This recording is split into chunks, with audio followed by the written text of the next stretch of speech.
Sore itu, di sebuah kompleks elit paling mewah di kota, seorang wanita kaya berjalan perlahan dengan wajah dingin, mendorong kursi roda adik perempuannya yang sudah divonis hanya tinggal menunggu waktu.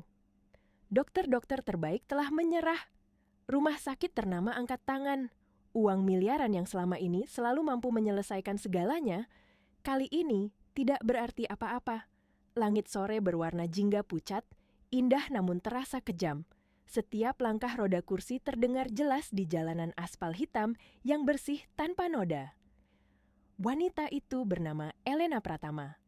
Sosok yang selama ini dikenal sebagai penguasa bisnis. Perempuan yang terbiasa memberi perintah, bukan memohon.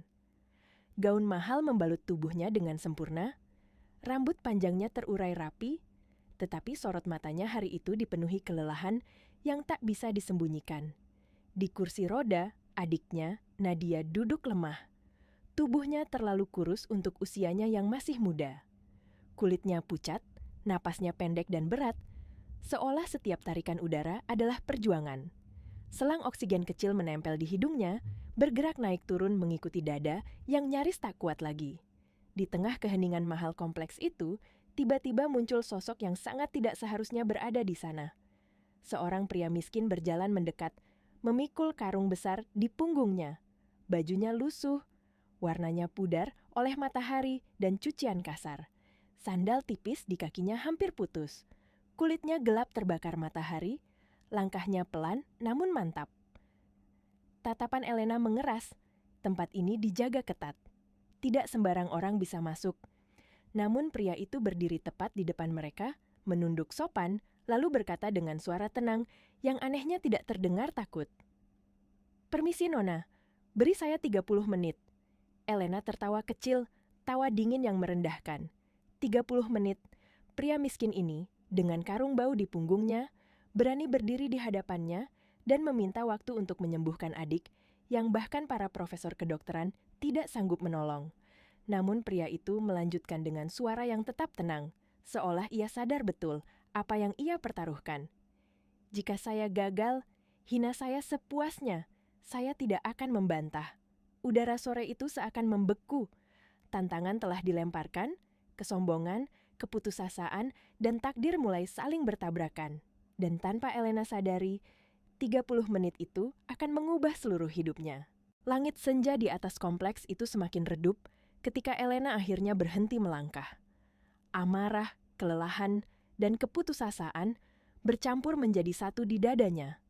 Ia menatap pria miskin itu dari ujung rambut hingga ujung kaki, seolah memastikan bahwa apa yang ia lihat benar-benar nyata, bukan halusinasi akibat tekanan batin yang terlalu berat. "Kamu tahu siapa aku?" tanyanya dingin, tanpa nada ramah sedikit pun. Pria itu mengangguk pelan, tidak tergesa, tidak gemetar. "Aku tahu." Elena tersenyum miring. Senyum seorang wanita yang terbiasa menjatuhkan orang lain hanya dengan satu kalimat. "Kalau begitu, kamu juga tahu berapa banyak uang yang sudah aku habiskan. Berapa banyak dokter hebat yang sudah datang ke rumah ini. Dan semuanya gagal." Ia melangkah satu langkah lebih dekat. Jarak mereka kini hanya beberapa sentimeter.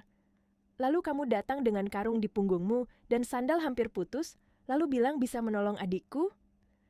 Beberapa penghuni kompleks mulai melirik dari kejauhan. Seorang perawat yang menemani Nadia menunduk gugup.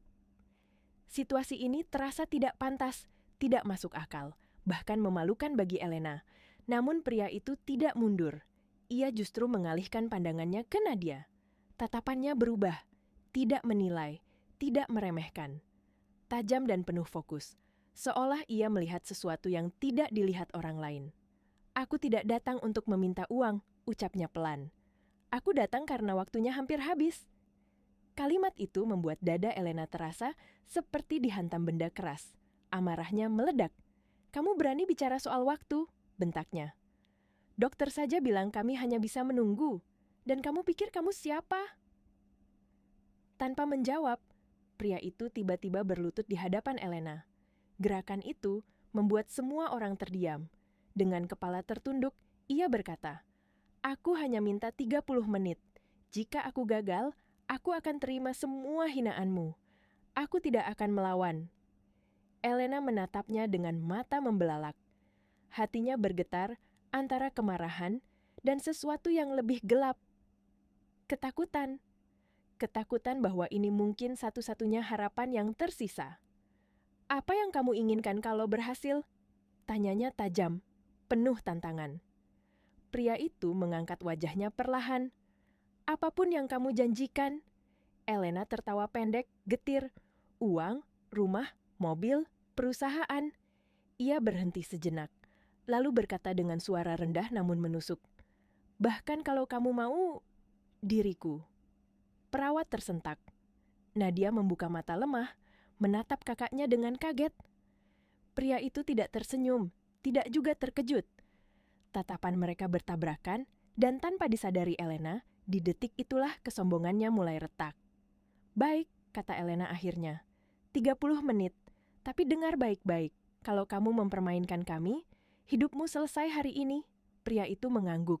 Tenang, seolah ia sudah siap menanggung apapun yang akan terjadi. Dan tanpa satu pun dari mereka sadari, langkah Elena menuju rumah megah itu bukan lagi langkah seorang wanita yang menguasai segalanya, melainkan langkah seseorang yang sedang menyerahkan dirinya pada takdir. Pintu rumah megah itu tertutup perlahan di belakang mereka, menghasilkan bunyi berat yang menggema di ruang tamu luas. Suara itu terdengar seperti penanda bahwa sejak detik ini, tidak ada satupun yang bisa ditarik kembali.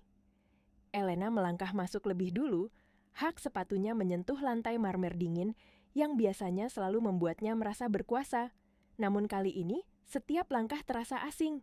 Rumah itu selama bertahun-tahun adalah simbol kemenangan. Tempat di mana Elena selalu merasa aman, merasa lebih tinggi dari siapapun. Tetapi sore itu, rumah tersebut berubah menjadi ruang tunggu antara hidup dan kehilangan. Nadia dibaringkan perlahan di sofa panjang berwarna gading. Tubuhnya terlihat semakin kecil di tengah furnitur mahal yang terlalu besar, seperti tenggelam dalam kemewahan yang tak mampu menyelamatkannya. Napas Nadia terdengar tersengal, tidak beraturan. Selang oksigen kecil di hidungnya bergerak naik turun, mengikuti dada yang berjuang keras untuk tetap hidup. Perawat segera membuka tas medis. Tangannya cekatan, tetapi sorot matanya dipenuhi kecemasan yang tak bisa disembunyikan. Beberapa kali ia melirik ke arah pria miskin yang kini berdiri canggung di sudut ruangan dengan karung lusuhnya. 2 petugas keamanan berdiri dekat pintu. Wajah mereka tegang. Satu isyarat dari Elena, dan pria itu akan diseret keluar tanpa ampun. Elena menyilangkan tangan di dada, rahangnya mengeras.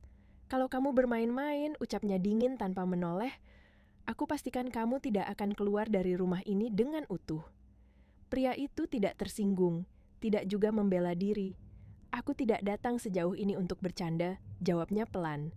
Nada suaranya membuat Elena kesal. Terlalu tenang, seolah dialah yang memegang kendali. Elena duduk di sisi Nadia dan menggenggam tangan adiknya. Tangan itu dingin, terlalu dingin. "Kak," bisik Nadia lemah, "aku capek." "Jangan bicara begitu," potong Elena cepat. Suaranya bergetar meski ia berusaha keras menahannya. "Kamu akan baik-baik saja, kakak janji." Namun janji itu terasa rapuh bahkan di telinganya sendiri. Elena menunduk, menyentuhkan dahinya ke tangan Nadia. Selama ini, ia menghadapi dunia bisnis tanpa rasa takut, menaklukkan lawan dengan angka dan kontrak. Tapi di hadapan adiknya yang terbaring lemah, semua kekuatan itu lenyap. Pria itu akhirnya melangkah mendekat dan berlutut di sisi sofa. Ia tidak langsung membuka karungnya. Matanya mengamati Nadia dengan saksama, seolah membaca sesuatu yang tak terlihat. "Sejak kapan kondisinya memburuk?" tanyanya pelan. Elena ingin membentak, ingin mengusirnya saat itu juga. Tapi entah kenapa, kata-kata itu tertahan. "Sekitar setahun," jawabnya akhirnya. "Awalnya pingsan, lalu tubuhnya semakin lemah. Dokter bilang organ-organnya seperti menyerah perlahan, tanpa sebab." Pria itu mengangguk kecil, seolah jawaban itu mengonfirmasi sesuatu di benaknya. Ia lalu membuka karungnya. Bukan sampah, bukan barang rongsokan. Di dalamnya tersusun botol-botol kecil dari kaca buram, kain putih yang terlipat rapi, dan beberapa alat sederhana yang terlihat asing. Perawat mengernyit. "Ini tidak steril." Ini tidak sesuai standar medis. Elena mengangkat tangannya. Diam. Satu kata itu menghentikan segalanya. Bahkan Elena sendiri terkejut karena ia mengucapkannya. Ia tidak tahu sejak kapan ia berhenti peduli pada prosedur. Yang ia tahu hanya satu hal. Ia tidak siap kehilangan Nadia. Pria itu mulai bekerja. Tangannya mantap, gerakannya perlahan namun pasti. Ia memeriksa denyut nadi Nadia, menempelkan telapak tangannya di dada Nadia lebih lama dari yang seharusnya. Lalu menutup mata. Hitung waktunya, katanya akhirnya. Jam dinding mulai berdetak. Detik pertama berlalu tanpa perubahan. Menit kelima, Nadia masih terpejam. Elena mulai mondar-mandir, setiap langkah terasa seperti menghitung kemungkinan terburuk yang selama ini ia tolak untuk dipikirkan. Dan di dalam hatinya, untuk pertama kalinya, Elena mulai bertanya, bagaimana jika pria ini benar dan ia salah selama ini? Jam dinding terus berdetak tanpa ampun. Setiap detik terdengar jauh lebih keras dari biasanya. Seolah rumah megah itu sengaja memperbesar suara waktu yang sedang mencuri nyawa seseorang. Menit ke-10 berlalu. Nadia mengerang pelan, nyaris tak terdengar. Elena langsung berlari mendekat. Nadia! Suaranya pecah. Pria itu mengangkat satu tangan, memberi isyarat agar Elena tidak panik. Ini reaksi awal, katanya tenang. Tubuhnya sedang melawan. Kata-kata itu sama sekali tidak menenangkan Elena. Tangannya gemetar. Ia berdiri sangat dekat, menatap setiap gerakan pria itu tanpa berkedip. Pria itu membuka salah satu botol kecil dan mengoleskan cairan bening ke pergelangan tangan Nadia. Aroma samar menyebar di udara, lembut, tidak menyengat. Justru terasa menenangkan dengan cara yang aneh. Menit ke-15. Keringat dingin mulai mengalir di pelipis Elena. Dadanya terasa sesak. Ia tiba-tiba menyadari sesuatu yang membuatnya ketakutan. Jika pria ini gagal, bukan hanya Nadia yang mungkin ia kehilangan. Ia juga akan kehilangan dirinya sendiri karena telah memberikan harapan palsu di detik-detik terakhir. Selama ini, Elena selalu percaya bahwa uang bisa membeli segalanya, bahwa kekuasaan bisa membuka semua pintu. Namun, di ruangan itu, di depan adiknya yang terbaring lemah, semua keyakinan itu runtuh tanpa suara. Menit ke-20. Perawat menatap alat monitor sederhana dengan mata membesar. Denyutnya lebih stabil, gumamnya tak percaya. Elena menoleh cepat. Apa? Pria itu tidak bereaksi. Fokusnya tidak terpecah sedikit pun, seolah perubahan itu sudah ia perkirakan sejak awal. Nadia menarik napas sedikit lebih dalam dari sebelumnya. Dada kecilnya naik lebih tinggi, lalu turun perlahan. Elena terduduk di lantai tanpa peduli gaun mahalnya. Tangannya menutupi mulut. Air mata jatuh satu persatu, bukan karena lemah, tapi karena takut kehilangan. Untuk pertama kalinya sejak ia dikenal sebagai wanita paling kuat di kota itu, Elena berdoa dalam diam, tanpa gengsi, tanpa syarat. Menit ke-25. Pria itu membuka botol terakhir. Cairannya berwarna keemasan pucat. Dengan sangat hati-hati, ia meneteskan cairan itu ke kain putih, lalu menempelkannya perlahan di dada Nadia. "Berapa menit lagi?" tanya Elena dengan suara serak. Perawat menelan ludah. 5 menit. 5 menit yang akan menentukan apakah Elena akan kehilangan satu-satunya keluarga yang ia miliki, atau kehilangan seluruh keyakinannya tentang dunia. Tiba-tiba, Nadia mengerang lebih keras. Tubuhnya sedikit menegang. "Sakit, Kak," bisiknya. Elena spontan meraih bahu pria itu. "Hentikan, kamu dengar dia kesakitan." Pria itu tidak menepis tangan Elena, tapi juga tidak berhenti. "Ini bagian tersulit," katanya pelan. "Kalau sekarang berhenti, semuanya sia-sia." "Kamu siapa sampai berani berkata begitu?" Elena hampir berteriak. "Ini adikku." Pria itu akhirnya menoleh. Tatapannya lurus, tidak menantang, tapi dalam. "Dan kalau aku salah," ucapnya tenang, "aku yang akan menanggungnya." Kata-kata itu membuat Elena terdiam. Menit ke-27, napas Nadia tersengal. Monitor berbunyi tidak beraturan. Perawat mulai panik. Salah satu petugas keamanan melangkah maju, ragu. "Nona Elena." "Diam!" bentak Elena tanpa menoleh. Kukunya menancap ke telapak tangannya sendiri. Ia ingin mengendalikan situasi seperti biasa, tapi kali ini kekuasaan itu tidak berguna. Pria itu memejamkan mata, bibirnya bergerak pelan, nyaris tak terdengar. Doa atau sesuatu yang lain. Menit ke-28. Tubuh Nadia tiba-tiba menegang keras, lalu terkulai. Monitor berbunyi panjang. Elena merasa dunia runtuh di bawah kakinya. Bunyi panjang dari monitor itu memotong udara seperti pisau. Semua orang membeku, wajah perawat memucat, tangannya gemetar saat menatap layar yang tak lagi menunjukkan irama stabil. Salah satu petugas keamanan refleks melangkah maju, tapi ragu untuk bertindak. Napasnya, suara perawat tercekat, nyaris tak berani melanjutkan. Elena jatuh berlutut di lantai. Dunia di sekelilingnya seakan menghilang.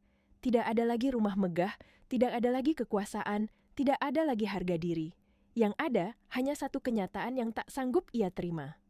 Tidak, tidak boleh, bisiknya berulang-ulang. Air mata mengalir tanpa bisa ia hentikan. Untuk pertama kalinya dalam hidupnya, Elena Pratama merasa benar-benar tak berdaya. Semua harta, semua koneksi, semua kesombongan yang selama ini ia banggakan, runtuh di detik itu. Ia merangkak mendekat ke sofa, menggenggam tangan Nadia yang kini terasa semakin dingin.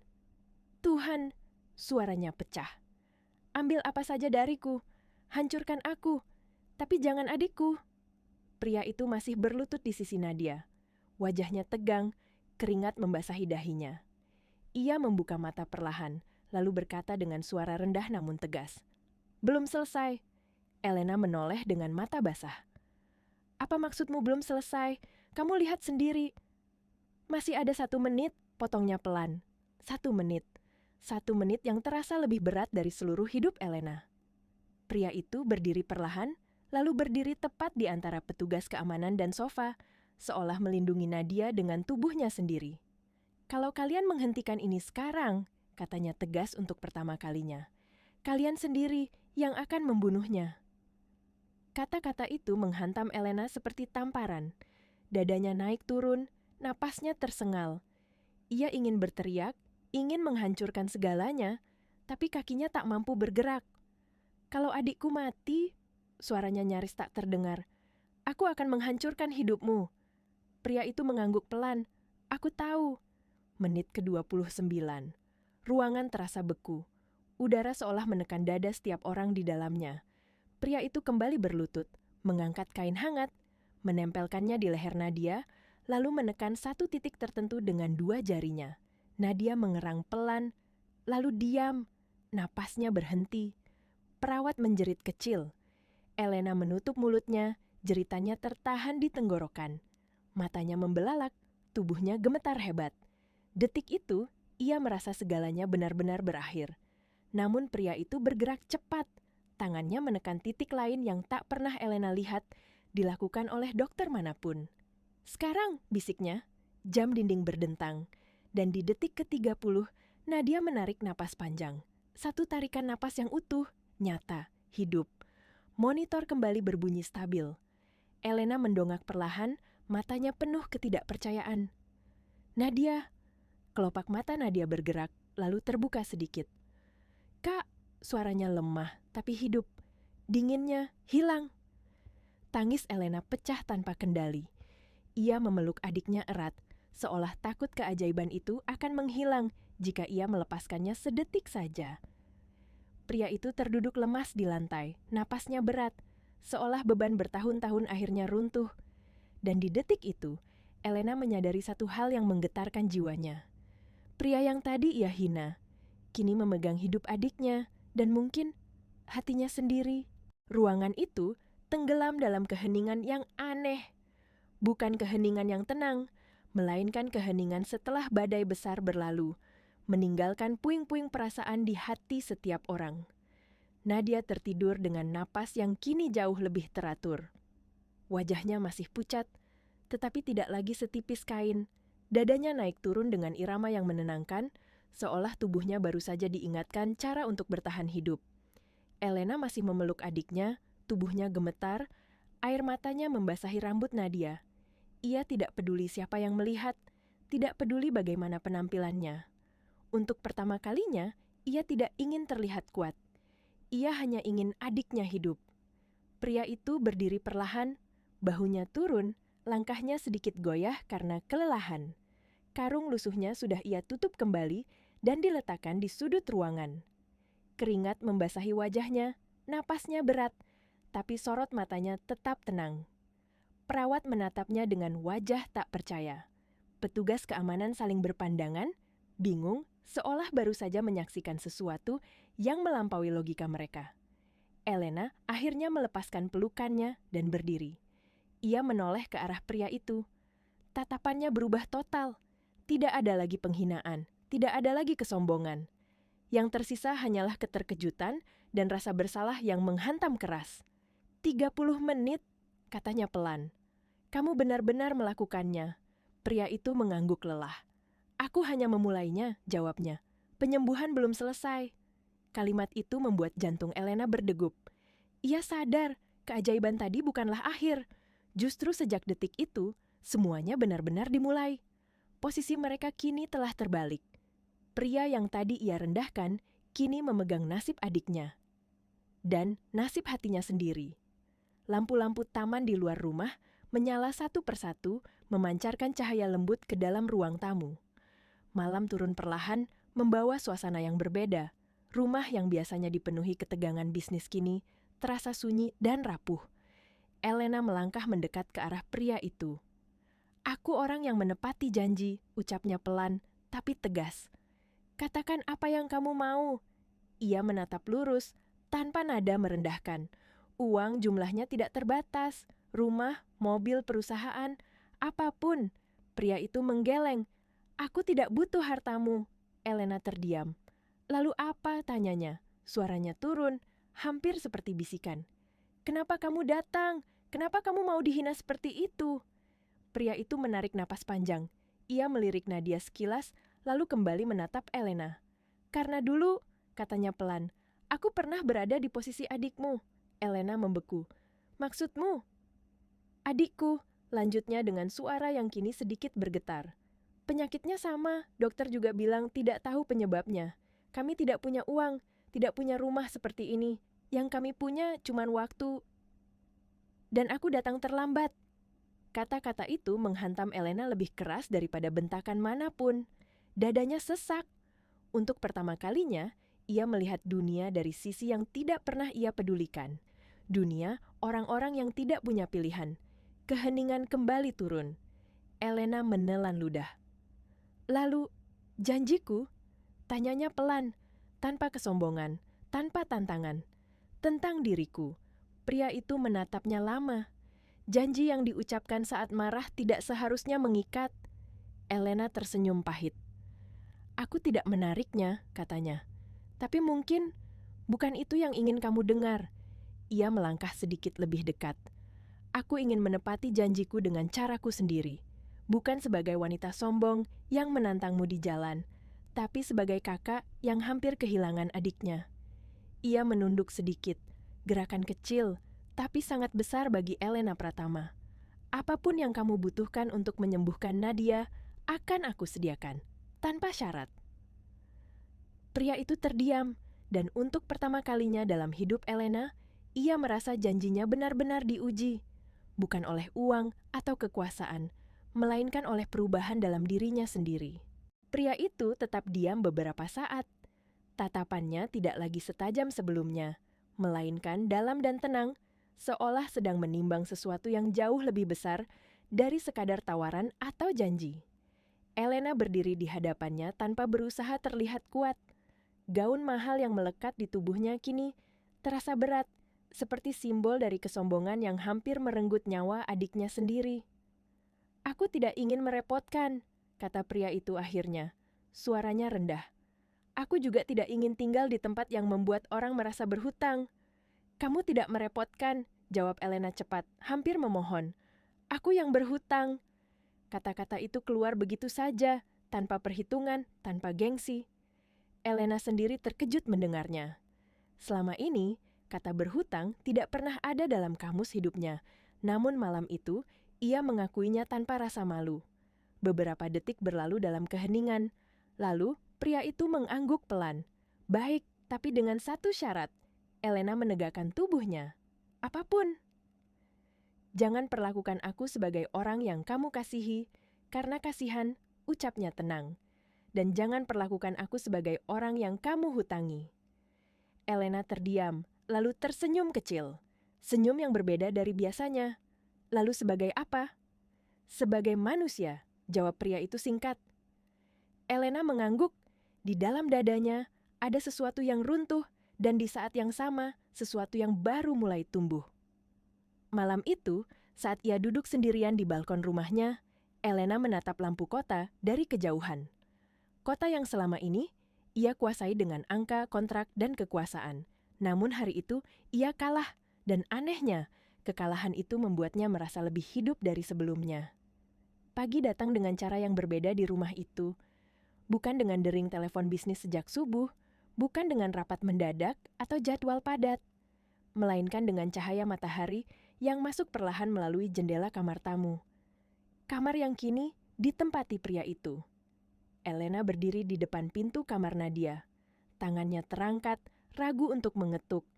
Ada perasaan asing di dadanya, campuran antara takut, harap, dan sesuatu yang lebih lembut. Ia membuka pintu perlahan. Nadia tidak terbaring, tidak terkulai. Ia duduk di tepi ranjang, tanpa selang oksigen, wajahnya lebih berwarna. Ketika melihat Elena, Nadia tersenyum. "Kak," satu kata itu cukup membuat lutut Elena lemas. Ia berlari kecil dan memeluk adiknya erat. Tubuh Nadia terasa hangat, nyata, hidup. Air mata Elena jatuh, tanpa ia sembunyikan, bukan lagi karena ketakutan, melainkan kelegaan yang selama ini ia tahan. Di ambang pintu, pria itu berdiri diam, memberi ruang bagi momen itu. Wajahnya terlihat lebih segar, meski kelelahan masih jelas. Tatapan Elena dan pria itu bertemu sejenak, tanpa kata, tanpa jarak. Dan sejak pagi itu, hari-hari di rumah megah itu mulai berubah. Hari-hari berikutnya berjalan lebih pelan, namun penuh perubahan. Nadia mulai berjalan beberapa langkah setiap pagi di taman rumah, ditemani pria itu dan perawat. Tawanya yang dulu hilang kini kembali terdengar, mengisi sudut-sudut rumah yang selama ini sunyi oleh ketakutan. Warna di wajahnya perlahan kembali, dan setiap hari tubuhnya terlihat semakin kuat. Seiring dengan kekuatan yang tumbuh dalam diri Nadia, Elena juga mulai berubah. Ia mengurangi rapat, membatalkan perjalanan bisnis, dan untuk pertama kalinya dalam hidupnya, memilih tinggal. Ia sering duduk di teras sore hari, minum teh bersama Nadia dan pria itu. Tidak ada pembicaraan tentang saham atau proyek, hanya obrolan sederhana tentang langit, tentang makanan favorit, tentang hidup yang ternyata bisa berjalan tanpa selalu dikejar target. Sore itu, Elena berdiri di taman, menatap pria itu yang sedang membantu Nadia berjalan perlahan. Ada ketenangan dalam gerakannya, kesabaran yang tidak pernah Elena miliki. Ketika Nadia masuk kembali ke dalam rumah, Elena mendekat. "Aku sudah memikirkan janjiku," katanya pelan. Pria itu menatapnya, tenang seperti biasa. "Aku tahu kamu tidak menginginkan hartaku," lanjut Elena. "Dan aku tahu kamu juga tidak ingin diperlakukan sebagai pahlawan." Pria itu mengangguk. Elena menarik napas dalam. "Aku bukan wanita yang mudah berubah. Aku sombong, aku keras, aku terbiasa memandang dunia dari atas." Ia berhenti sejenak. "Tapi kamu mengubah semuanya tanpa memaksaku." Pria itu menunduk sedikit. "Aku hanya melakukan apa yang seharusnya." Elena tersenyum kecil. "Tidak, kamu melakukan lebih dari itu." Ia mengangkat wajahnya, tatapannya jujur. "Aku tidak akan memintamu menikahiku karena janji yang lahir dari amarah. Aku tidak akan menawarkan kekayaan sebagai imbalan." Pria itu menatapnya dengan rasa ingin tahu. "Tapi, jika suatu hari nanti," lanjut Elena dengan suara lembut, "kamu melihatku bukan sebagai wanita kaya yang pernah merendahkanmu, melainkan sebagai Elena, seorang wanita biasa yang sedang belajar menjadi manusia, maka aku ingin berjalan di sampingmu. Tidak ada tantangan, tidak ada taruhan, hanya kejujuran yang telanjang. Pria itu terdiam cukup lama, lalu tersenyum kecil, senyum hangat yang tidak menghakimi. "Kita mulai dari berjalan," katanya pelan, "bukan dari janji." Elena mengangguk, dan untuk pertama kalinya dalam hidupnya, ia merasa tidak perlu berlari. Beberapa bulan berlalu tanpa terasa. Musim berganti, dan halaman rumah itu kini sering dipenuhi tawa ringan. Nadia berdiri di bawah pohon kecil di taman, tanpa kursi roda, tanpa selang oksigen. Angin sore memainkan rambutnya, dan wajahnya memancarkan kehidupan yang dulu nyaris padam. Elena berdiri tidak jauh darinya. Ia tidak lagi mengenakan gaun mahal setiap hari. Wajahnya lebih tenang, langkahnya lebih pelan. Di sampingnya, pria itu berdiri sederhana, seperti hari pertama mereka bertemu, namun kini tanpa jarak yang memisahkan. Tidak ada kamera, tidak ada publikasi, tidak ada cerita yang dijual ke media. Semua keajaiban itu terjadi dalam diam. Elena masih wanita sukses. Perusahaannya tetap berdiri kokoh. Kekayaannya tidak berkurang. Tetapi kini ia memiliki sesuatu yang tidak pernah bisa ia beli dengan uang. Kesadaran. Ia belajar bahwa kekuasaan tidak selalu berarti mengendalikan.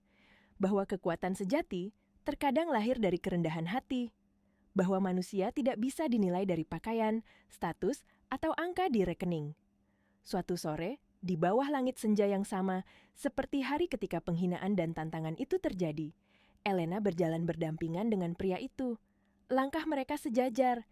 Tidak ada yang di depan, tidak ada yang di belakang. Dulu, Elena berdiri di atas, memandang dunia dari ketinggian. Pria itu datang dari bawah, membawa harapan yang ia sendiri nyaris tidak percaya. Kini, mereka berada di tanah yang sama. Dan Elena tahu, tanpa perlu diucapkan, bahwa hidupnya telah berubah selamanya. Bukan karena keajaiban 30 menit itu, melainkan karena ia akhirnya belajar melihat manusia sebagai manusia.